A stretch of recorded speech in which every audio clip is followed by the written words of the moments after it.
Hi everybody, I'm Michael. Welcome. I'm super excited today because we're going to be talking about the variegated cast iron plant and how you can grow her in your home. She makes a wonderful house plant. You can also grow this plant outdoors in hardiness zones 7 through 11, and we'll talk a little bit about that in this video. So, you ready to dig in? Let's grow.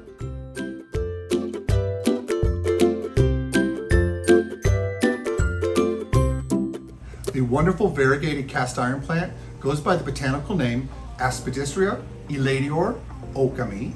She's also known as Aspidistra, elatior, variegata.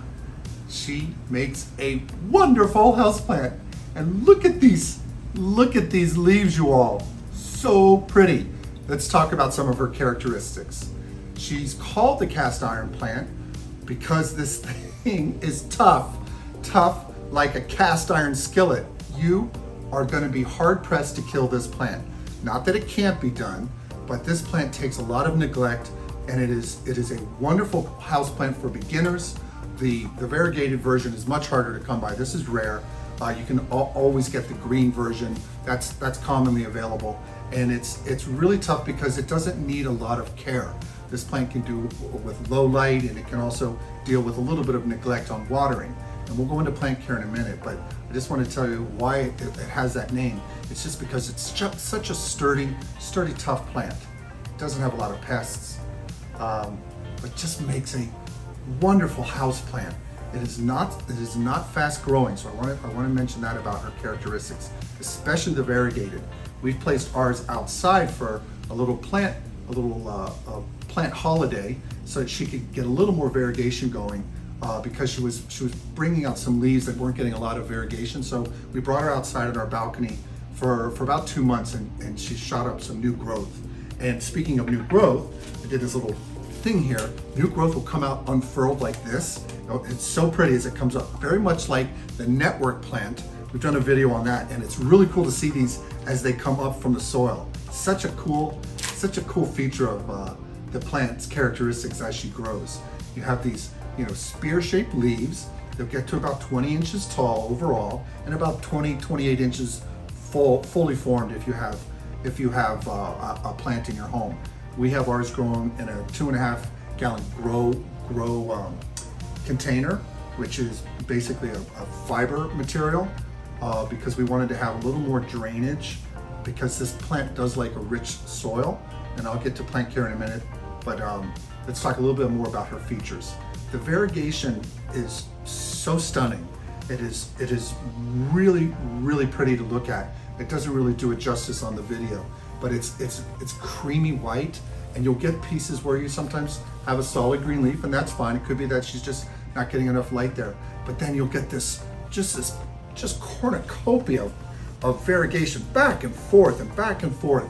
So pretty. Each leaf will do their own thing for you. Just so interesting.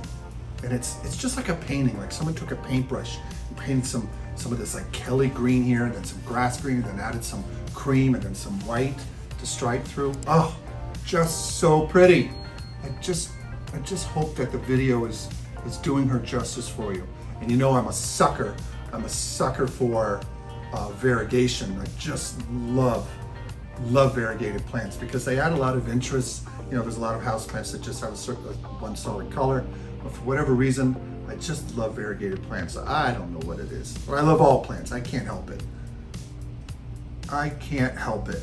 So she will grow. To speak more of her characteristics, she will grow from underground rhizomes and send up new little shoots. And it'll be one leaf to one petiole that comes out of the rhizome, and she forms like this grass, like this very bushy grass-like appearance. She'll have that kind of appearance for you. Okay, now that we've gone over the characteristics, let's move on into plant care. On plant care, let's first talk about lighting. Your variegated cast iron plant will want medium light, and that's going to be between 100 and 500 foot candles. The higher the light levels you give, the more variegation you're going to get though. But this plant can handle even low light, below 100 foot candles. She's just not going to grow a lot, and you'll probably have more muted variegation. Like I mentioned earlier, is that I put ours outside for a little garden retreat for a few months to pop out some of the variegation, because I'm such a sucker for that. So for lighting, a whole range of lighting is suitable for this plant. She can even handle up to high, but you don't want direct sunlight because that will scorch. This plant does not want full sun. If you're growing her outside or inside as a house plant, you don't want any west-facing afternoon sun, or even east-facing sun. You don't want to get any sun on them because it can burn the leaves. But just telling you, so cute. Now that we've talked about lighting, let's talk about soil. This plant wants a rich soil mix, but she wants it well drained. It can handle, this plant is, because it's cast iron, can handle many different types of soil types, but she prefers to have a rich mix. And we like this mix, and when I repotted her, we repotted her about 8 months ago. She was growing outside the container. We got ours actually from Fairchild. They had a plant sale 2 years ago, and we were able to get one of these guys, so we're very fortunate. And we repotted up, and the mix that we're using, and she's really responded well, is a rich mix of 60% indoor potting mix, and we add 30% worm castings to that, and then 10% perlite. And the perlite will help. The perlite in the indoor potting mix has a lot of aeration, allows a lot of drainage to happen, but the worm castings, pushing that up to 30%, gives a lot of rich organics in there, so that she can grab onto that and do her thing. So we'll provide all this for you in written care instructions in a little bit, but that's our soil mix that we recommend, and she's responded very well to that. On watering, we water ours every 7 to 9 days, but you don't have to. You can delay watering on this plant. It's very tough in handling some drought-like conditions. So, but we like to provide that regular amount of watering for ours, and she's done well. We have a felt inside container here that she's growing in, and that allows the water to wick out a little bit quicker. So that we water ours every 7 to 9 days. If you had her in a ceramic pot, well, you could probably water every 9 days or so. And then wintertime, you could water a little bit less, but you don't necessarily need to do that. So every 7 to 9 days. But the trick is to always check with your finger or with a skewer. I think I have a skewer over here. You can take a bamboo skewer and stick it down into the soil a few inches, and if it comes back with moisture, and here we have some, you can hold off on watering. So we're going to hold off on watering her, because there's, let's see better there. There's soil sticking to this, and so you want to dig down about 2 inches, and if you see that there's soil sticking, or if you stick your finger in there and you feel moisture and a lot of soil sticking to your finger, the soil's still wet, but you want to get down several inches into the soil. So that's always a thing to know, is that it's not a hard and fast rule on that 7 to 9 days on watering, because it depends on where you have your plant. If your plant is getting high light but not direct light, she may need some more water, because she's going to be probably growing a little bit faster. So now that we've talked about watering, let's talk about fertilizer. You can use a well-balanced, we like Jack's liquid 20-20-20, and you can add it to your watering from April through September. Just add it in there. She's just going to love it. She's going to do her thing, shoot out some new leaves for you. You don't want a strong fertilizer. We highly recommend them, definitely on indoor plants, just using liquid. You can use some Osmocote on certain ones, like the Swiss cheese and some others, but liquid fertilizer is the best way to go when you're watering your house plants. And there'll be different ratios for different plants, but this plant is known for her leaves and growing, so a well-balanced fertilizer like a 20-20-20 or a 10-10-10 liquid she'll do fine. On temperature and humidity, she does great in home humidity of 40%. Temperature, typically what you can have in a home, some days in the fall and winter, we don't have the AC on, you can go up to 70, 80 degrees, no problem, and she'll handle things way down into the 60s. No issues with this plant. Very versatile. Again, cast iron, tough as cast iron skillet. On pests, that's another thing about this plant. Very, very tough.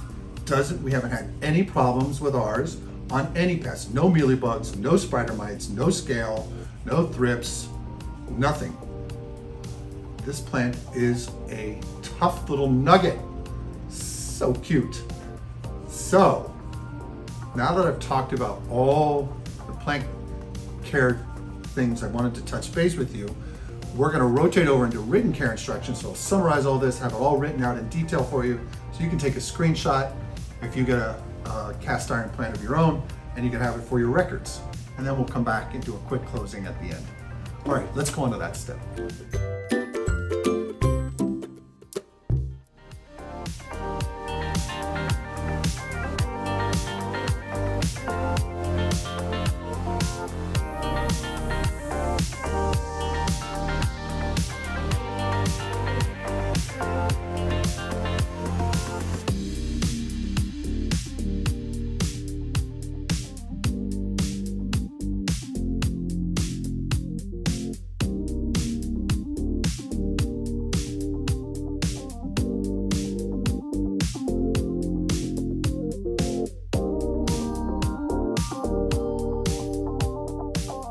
We want to thank you for joining us today, but if you have any thoughts or questions, just leave them in the comment section below and we'll make sure we get back to you. And until the next video, bye. Bye. Please remember to like, subscribe, and hit the notification bell. And tell your friends and family. We post videos weekly. Thanks.